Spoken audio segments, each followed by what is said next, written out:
Usually when we talk about a medical diagnosis, there's this expectation of just absolute precision. Right, yeah. Like it's a math problem or something. Exactly. It's almost like engineering. I mean, you break your arm, the x-ray shows that jagged white line, and the doctor just points to the screen and says, well, there it is. There's the problem. It's visible, it's binary. And, Bivol, it's comforting because we naturally want our problems to be neatly categorized into a single solvable box. But then you step into the world of human relationships, and you look at failing marriages or couples who just can't stop arguing, and suddenly that x-ray machine is completely useless. Oh, completely. It's a totally different landscape. Yeah, we're looking at a diagnostic landscape that is honestly incredibly murky. So welcome to Tay in the Hypothesis. Whether you are single and navigating the modern dating scene or, you've been married for decades, you are in the exact right place. Today, we are on a mission to decode a truly fascinating multidisciplinary research paper by Joanna Sanchez and Victor H. Sertouche. It explores exactly why couples fight, why modern relationships feel so incredibly fragile right now, and how a concept called relational self-awareness might just be like the ultimate key to saving them. Yeah, and the overarching theme of Sanchez and Sertouche's work is that we have been looking at relationship problems completely the wrong way. Totally. I mean, they aren't just giving us another list of generic communication tips. They're pulling from evolutionary biology, neurobiology, and sociology to present a total paradigm shift. Which is so refreshing. Right. Their core premise is that intimacy, by its very nature, is a catalyst. It is incredibly efficient at exposing our deepest childhood insecurities and vulnerabilities, which then, of course, manifest as defensive reactivity. Okay, let's unpack this, because Yeah. what we're really saying is that traditional couples therapy requires a fundamental shift away from this default setting we all seem to have. Yeah, the blame game. Exactly. That default is sitting on the couch, pointing a finger and thinking, my partner is the problem. It's so easy to do that. But this paper argues that without a massive amount of self-awareness, our hidden emotional wounds just turn into endless cycles of mutual accusation. The crucial pivot here is realizing that the relational difficulties we experience, they rarely stem from individual character defects. Right. It's not because someone is just a bad person. Exactly. Instead, they stem from the automatic activation of biological survival systems.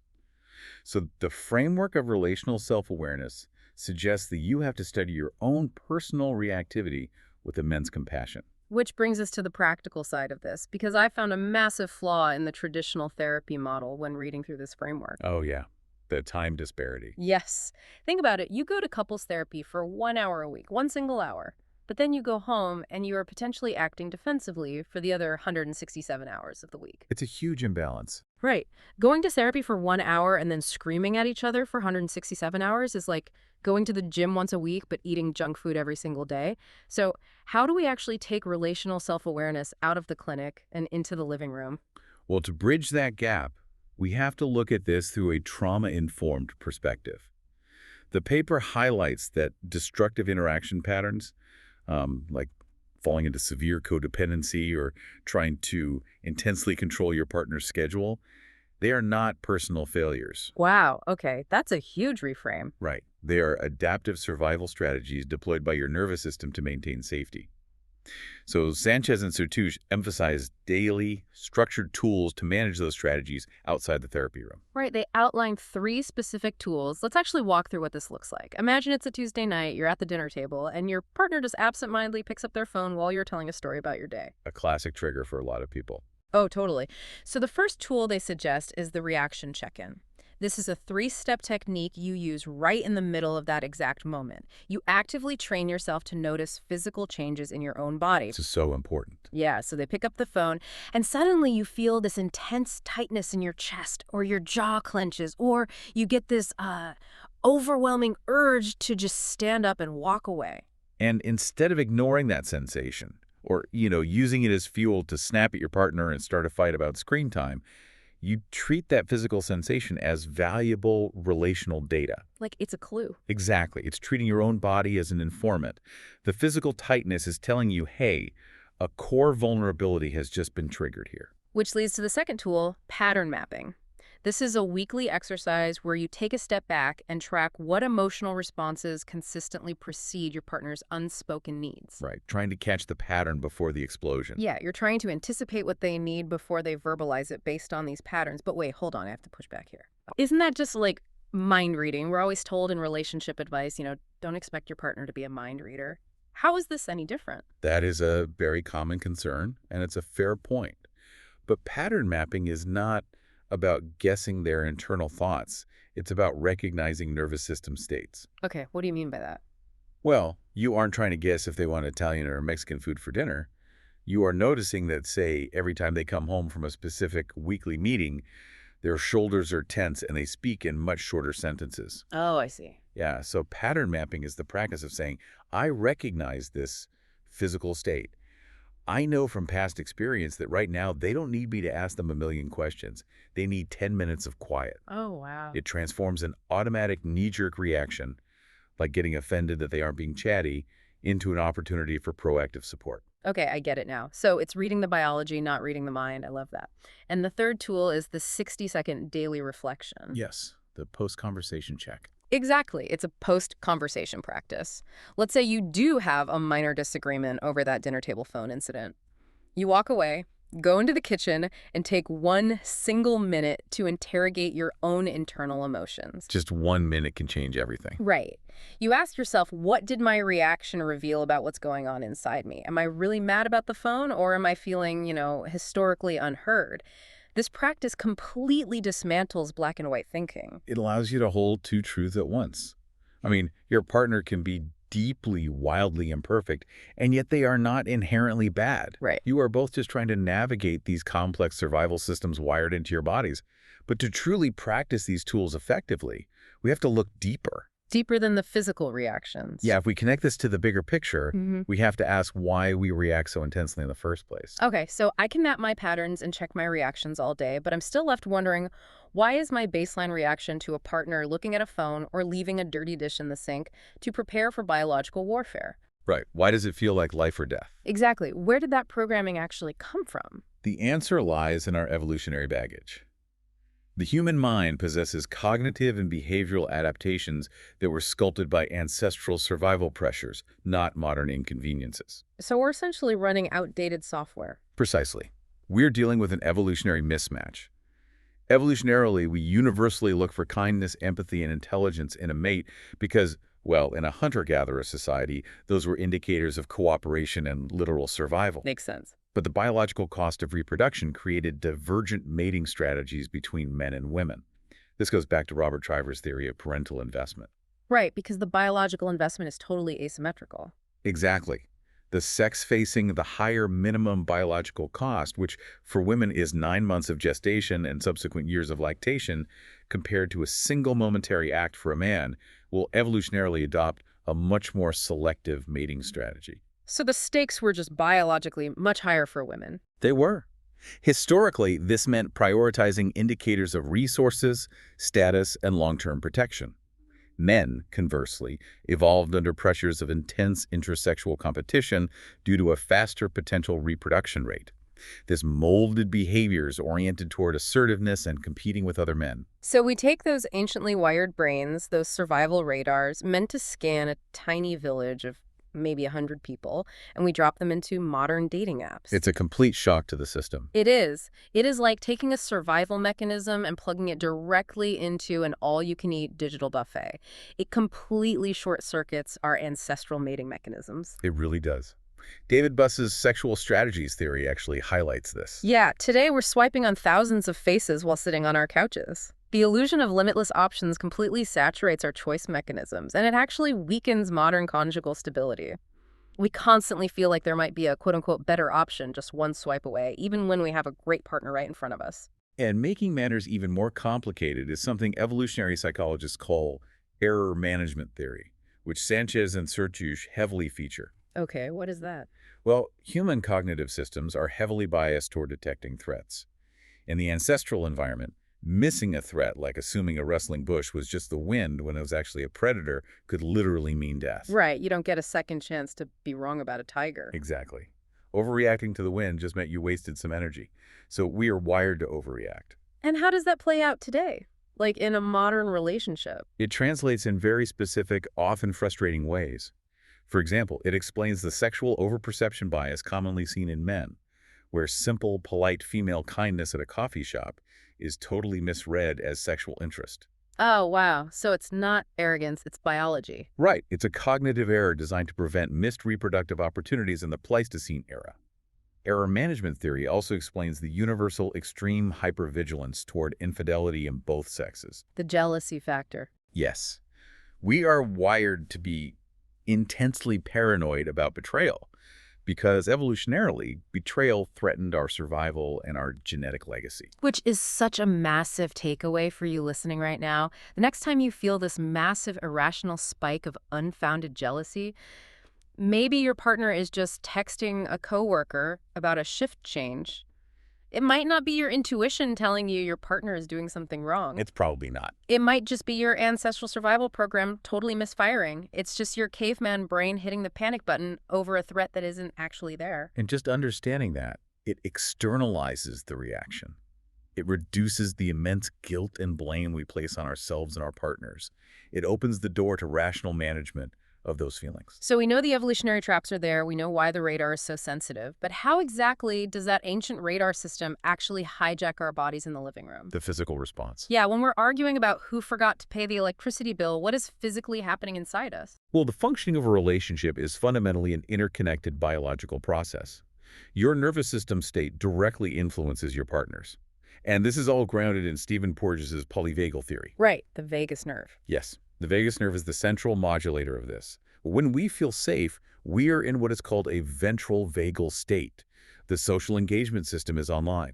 Oxytocin is flowing, mitigating threat responses. So you're calm, you're connected. Exactly. Our heart rate is regulated, our facial expressions are relaxed and expressive, and we can interpret social cues accurately. But then a threat is detected. The tone of voice changes, or the dirty dish is spotted. And that's when the amygdala hijack happens. The amygdala, which is the brain's threat processor, literally hijacks our rational cognitive processes. It floods the bloodstream with cortisol and adrenaline. The heart rate spikes. And you just lose it. Pretty much. Most importantly, the prefrontal cortex, the part of the brain responsible for logic, empathy, and looking at the future, goes completely offline. Okay. You are temporarily incapable of rational empathy. Here's where it gets really interesting, though, because not everyone reacts to that biological hijack in the exact same way. The paper maps out 3 core attachment profiles, originally from Stan Tatkin, based on our childhood care experiences. And they completely dictate how we react during a fight. Yes. They completely dictate how our nervous systems behave when that threat alarm goes off. First, you have the anchors. These are the securely attached folks. The lucky ones, essentially. Right. They have a highly active prefrontal cortex during stress. They are flexible, and they are great at mutual co-regulation. They can handle closeness, and they can handle autonomy. But then we have the islands. These individuals lean toward avoidant attachment, often conditioned by childhoods where they had to be fiercely independent. So they learn to just rely on themselves. Exactly. They are incredibly skilled at self-soothing. But here's the catch. When their partner demands intense closeness or tries to aggressively talk through a conflict, the island experiences it as a deeply stressful invasion. It's too much for them. It is. Their nervous system activates a literal dorsal vagal freeze or shutdown state. Their face goes flat, they avoid eye contact, they experience brain fog, and they desperately need physical space to self-soothe before they can re-engage. And on the exact opposite side of the spectrum, you have the waves. These are the anxiously attached individuals. Waves are hypersensitive to separation. Any kind of distance is a trigger. Right. If their partner gets quiet, withdraws, or puts physical distance between them, the wave's nervous system interprets that silence as a biological danger of death. It activates the sympathetic fight or flight response. Complete panic mode. Yeah, their heart races, they experience a massive spike in adrenaline, and they desperately need rapid verbal validation. Just hearing, I love you, we're okay, and rapid physical proximity. Which creates the classic tragic cycle when an island and a wave get into an argument. It is exactly like a cat and a golden retriever trying to communicate. I mean, think about it. The golden retriever, the wave is barking, jumping, aggressively seeking connection because it feels like it's dying. Right, trying to force the connection. Yeah, and the island is completely overwhelmed by this massive, chaotic energy. So it retreats under the sofa to protect itself because it also feels like it's dying. The wave chases, the island retreats further, and neither of them is trying to be malicious. They are just neurobiologically trying not to die. And that is the exact moment relational self-awareness becomes essential. Recognizing whether you are a wave or an island allows you to stop judging your partner's reaction. You realize it's not personal. Exactly. You realize they aren't ignoring you to be cruel or suffocating you to be controlling. They're just biologically dysregulated. The goal shifts from winning the argument to co-regulation. Meaning you help them calm down. Yes, actively helping to calm each other's nervous system down so that the prefrontal cortex can come back online. Okay, so we've mapped out the nervous system, the evolutionary mismatch, and these attachment profiles. Now we have to apply this biology to the real world. I want to look specifically at the two most common, highly explosive battlegrounds in any relationship, which are money and religion. Finances are a perfect place to start. The emerging field of financial therapy acknowledges a fundamental truth here. Our financial behaviors operate almost entirely on Daniel Kahneman's System 1. System 1 being the fast brain, right? Exactly. It's the emotional, fast, intuitive brain. Money decisions are very rarely driven by System 2, which is the rational, deliberative, logical part of the brain, even though we really like to pretend they are. Which explains why couples get so incredibly vicious about spending habits. It isn't a spreadsheet problem, it's an emotional problem. The paper touches on something called financial infidelity, hiding debts, making secret purchases, keeping hidden credit cards. It's surprisingly common, unfortunately. It is, and it points out that financial infidelity destroys relational trust just as profoundly as a physical sexual affair does. Because it shatters the foundation of safety. But the fix is surprisingly accessible, according to research by Megan Ford and John Grable. Oh, right, the money memories. Yes. They found that just 3 therapy sessions focused entirely on discussing early childhood money memories can radically change a couple's dynamic. There's even a metric for this, the Couple Financial Conflict Scale by Britton Houston, used to measure transactional conflict. It totally reframes everything. Let's say you find out your partner is hoarding cash or obsessing over small Amazon purchases. If you realize through those sessions that your partner grew up in a household where the electricity was constantly being shut off without warning, suddenly their anxiety doesn't look like them being controlling or cheap. Right, it completely changes the context. Yeah, it looks like a completely logical trauma response to their past. It's just their nervous system trying to prevent the lights from going out again. And this approach of looking beneath the surface is identically applied to the second major landmine, which is religious and existential conflicts. When couples therapy tackles this, using something like the Gottman method, the goal is never to solve theological debates or force an ideological compromise. Right. The therapist is completely impartial here. It's not about declaring one worldview right or wrong. Exactly. The therapists view these as perpetual conflicts. These are arguments that have no factual solution because they are rooted in fundamental existential differences. You can't just compromise on the afterlife. Right. You can't. So the strategy is to move couples away from dogmatic judgment, thinking, your beliefs are ridiculous. Instead, you move toward a genuine, phenomenological curiosity, asking, what does it actually feel like to view the world through your eyes? How does your faith, or your lack thereof, bring meaning to your Tuesday mornings? So what does this all mean practically? I mean, how do you actually survive a marriage where you believe two totally different things about the universe? The paper lists some incredible solutions, like exploring underlying values and identifying non-negotiables, but I want to talk about one in particular, holding structured executive meetings. It sounds a bit corporate, I know. It does. The idea is that if religion is a trigger, you only discuss it in formal, regulated spaces. But wait, you literally schedule a meeting on a Tuesday at 5 p.m. to talk about your existential beliefs. Doesn't that feel incredibly clinical? It does feel clinical at first, but that's exactly the point. By scheduling it, you remove the element of surprise. Oh, to stop the biological response. Precisely. You prevent the physiological flooding of the amygdala hijack. If you know the conversation's happening at 5 p.m., your brain has time to prepare to engage the prefrontal cortex, rather than feeling totally ambushed at 10 p.m. while brushing your teeth. That makes so much sense. It creates a safe container for the conflict. Another solution they mention is validating bids for connection. This means the non-believing partner, for example, might attend a religious ritual or festival or listen empathetically to a metaphysical reflection. And they don't do it to concede an argument. Right, they do this not as a surrender of their own intellectual autonomy, but as a pure show of respect for their partner's internal world. It reinforces the emotional bond. And this brings us to the bedrock of this entire deep dive into the source material.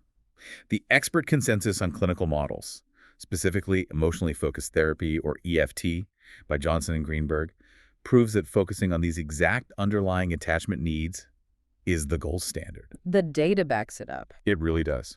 The 2022 Spengler meta-analysis proved that utilizing this kind of focus significantly increases relational satisfaction, even in cases of severe distress, by directly addressing those attachment needs rather than just surface-level arguing. To bring this all together for you listening, having a successful long-term relationship is not about finding a flawless, perfectly compatible partner. That person just does not exist. No, don't. It's about understanding your evolutionary mismatches.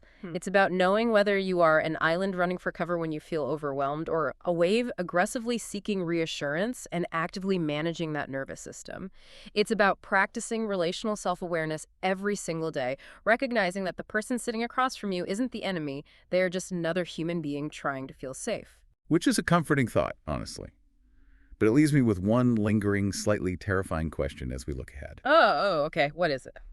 Well, if our nervous systems are this intensely wired to require mutual co-regulation for biological safety, what does the future of human romance look like in an increasingly digitized, automated world that pushes us toward hyper-individualism? Wow. If we are biologically built to regulate each other, what happens when we stop looking up from our screens? We started today talking about X-rays and broken bones, and it turns out diagnosing a relationship isn't about finding a clean break on a piece of film. It's about looking at the murky, beautiful, terrifying reality of two nervous systems trying to sync up in the dark. We are so glad you joined us for this exploration today. If this changed how you view your own relationships, please subscribe to the show and share Today in the Hypothesis with a friend, a partner, or just anyone who loves learning about the hidden mechanics of the human mind. Until next time, keep questioning, keep learning, and keep checking in on those reactions.